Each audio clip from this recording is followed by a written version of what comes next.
자, 오늘은 창세기 속 아브라함 이야기의 뭐랄까 가장 하이라이트라고 할 수 있는 부분으로 한번 들어가 보려고 합니다. 아브라함의 삶을 따라가다 보면 믿음이라는 게 바로 이런 거구나 하는 순간에 만나게 되거든요. 바로 그 본질을 함께 파헤쳐 보겠습니다. 본격적으로 시작하기 전에 우리 한번 스스로에게 이 질문을 던져보면 어떨까요? 내 믿음은 도대체 뭘로 증명될까? 하고요. 좀 묵직한 질문이죠. 아브라함의 이야기는 바로 이 질문에 대한 아주 정직하고 또 강렬한 답을 우리 눈앞에 딱 보여줄 겁니다. 그럼 이야기의 첫 장면으로 한번 들어가 볼까요? 모든 희망이 거의 다 사라져버린 것 같은 바로 그 순간에 하나님께서 아주 오래된 약속을 다시 한번 꺼내 드시는 그런 장면부터 시작합니다. 창세기 18장을 딱 펴보면요. 아브라함의 나이가 무려 99살, 아내 사라는 90살이에요. 아니 상식적으로 인간의 모든 가능성이란 게 그냥 닫혀버린 나이잖아요. 바로 이런 깊은 절망 속에서 하나님의 약속이 다시 한번 들려오는 거죠. 이때 사라의 반응이 정말 인간적이에요. 이걸 믿는 게 아니라 그냥 속으로 픽 하고 웃어버려요. 내가 이 나이에 우리 남편도 저렇게 늙었는데 설마 뭐 이런 체념 섞인 헛웃음 같은 거였겠죠. 근데 여러분 이 웃음 꼭 기억해 두세요. 이 웃음이 나중에 어떻게 180도 확 바뀌는지가 이 이야기의 진짜 핵심이거든요. 자, 이제 아브라함의 시선이 개인적인 약속에서 저 타락한 도시 소돔으로 옮겨갑니다. 여기서 그의 믿음은요, 이제 한 도시 전체의 운명을 걸고 자비를 구하는 그런 시험대 위에 오르게 됩니다. 바로 이 지정에서 아브라함이 하나님께 정말 대단한 협상을 시작해요. 보통 뭘 달라고 하잖아요. 땅이든 재물이든. 근데 그게 아니에요. 오직 생명을 구해달라는 간절한 부탁이죠. 이건 하나님의 절대적인 공의 앞에서 자비를 구하는 한 인간의 가장 위대한 모습 중 하나라고 할 수 있습니다. 주님, 만약 저성에 의인 50명이 있다면 그래도 멸망시키시겠습니까? 아브라함은 일단 50이라는 좀 안전해 보이는 숫자로 조심스럽게 말문을 엽니다. 근데 하나님이 허락하시니까 거기서 멈추질 않아요. 저 혹시 5명이 부족해서 45명이면요? 하면서 하나님의 자비가 어디까지인지 그 경계를 계속해서 파고드는 거죠. 그리고 숫자는 계속 내려가요. 40명, 그리고 30명까지. 숫자가 줄어들수록 어떻게든 한 영혼이라도 더 구하려는 아브라함의 마음이 정말 간절하게 느껴지죠. 그리고 마침내 마지막 숫자 10입니다. 의인 10명만 있어도 멸하지 않으시겠습니까? 하나님은 이번에도 허락하세요. 하지만 정말 안타깝게도 소돔에는 의인 10명이 없었습니다.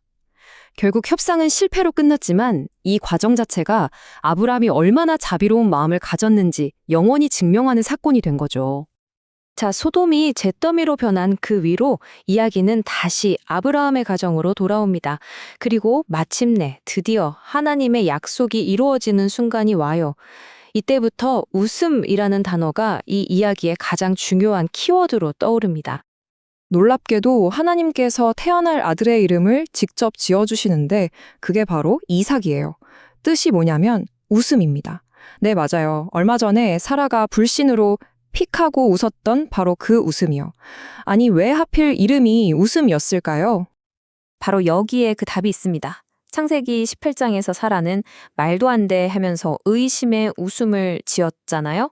그런데 21장에서 이삭을 자기 품에 딱 안고는 이렇게 외쳐요.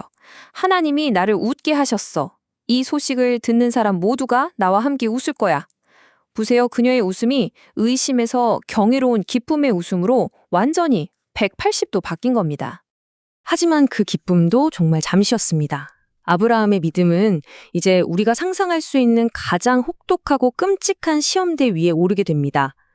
모든 약속의 결정체인 바로 그 아들, 이삭을 통해 그의 믿음은 이제 정점을 향해 치닫습니다. 생각해보세요. 100년을 기다려서 기적처럼 얻은 아들이에요. 그런데 하나님이 바로 그 아들, 이삭을 번제물로 바치라고 하십니다. 번제물이라는 건 불에 태워 바치는 제물이거든요. 정말 도저히 이해할 수 없는 이 명령 앞에서 우리도 같이 묻게 되는 거죠. 나라면 내가 가진 가장 소중한 것을 이렇게 내어놓을 수 있을까? 그런데 아브라함의 순종은 정말 무서울 정도로 침착하게 이 단계들을 하나씩 따라가요. 어떤 불평도 어떤 질문도 없어요. 그냥 명령을 듣고 아들과 함께 꼬박 사흘 길을 그 긴 시간 동안 침묵 속에서 걷고 제단을 쌓고 그리고 마침내 칼을 들어 올립니다. 아마 성경 전체를 통틀어서 이보다 더 숨막히는 긴장감을 주는 장면은 찾기 힘들 거예요. 바로 그 마지막 순간에요. 하나님의 사자가 다급하게 그의 손을 붙잡습니다. 그리고 보니까 수풀에 뿔이 걸린 숫양 한 마리가 있는 거예요. 아브라함은 그곳의 이름을 여호와 이레라고 짓습니다. 뜻은 바로 하나님께서 친히 준비하신다. 이 엄청난 사건을 통해서 그는 증명해낸 거죠. 약속을 주시는 분도, 모든 걸 앗아가는 것처럼 시험하시는 분도, 그리고 결국 모든 것을 완벽하게 예비하시는 분도 오직 하나님 한 분이라는 사실을요. 자, 이 궁극의 시험을 통과한 아브라함의 믿음은요, 이제 그냥 막연한 개념이 아니에요. 눈에 딱 보이는 그리고 영원히 남을 유산으로 구체화되기 시작합니다. 창세기 23장을 보면 아브라함이 아내 사라를 묻기 위해서 돈을 내고 막벨라굴이라는 땅을 사요. 이게 그냥 부동산 거래처럼 보이지만 절대 그렇지 않아요. 생각해 보세요. 하나님이 온 가나안 땅을 주겠다고 약속하셨는데 정작 그가 평생 얻은 땅은 고작 이 무덤 하나뿐이었어요. 하지만 바로 이 작은 땅이 그 위대한 약속이 성취될 거라는 첫 번째, 아주 확실한 증거가 된 겁니다. 결국 그 험난했던 여정 끝에 이런 놀라운 유산들이 남게 된 거죠. 그의 순종으로 하나님의 언약은 더 단단해졌고요. 그 결과 후손들은 하늘의 별처럼 바다의 모래처럼 번성할 거라는 축복을 받게 됩니다. 그리고 마침내 약속의 땅의 첫 발판을 마련했고 무엇보다도 우리 모두가 그를 부르는 이름, 믿음의 조상이라는 영원한 칭호를 얻게 된 겁니다.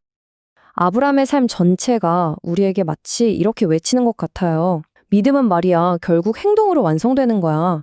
머리로만 동의하는 게 아니라 내가 가장 소중하게 여기는 것을 내려놓는 그 순종의 한 걸음, 한 걸음으로 믿음은 증명되는 거죠.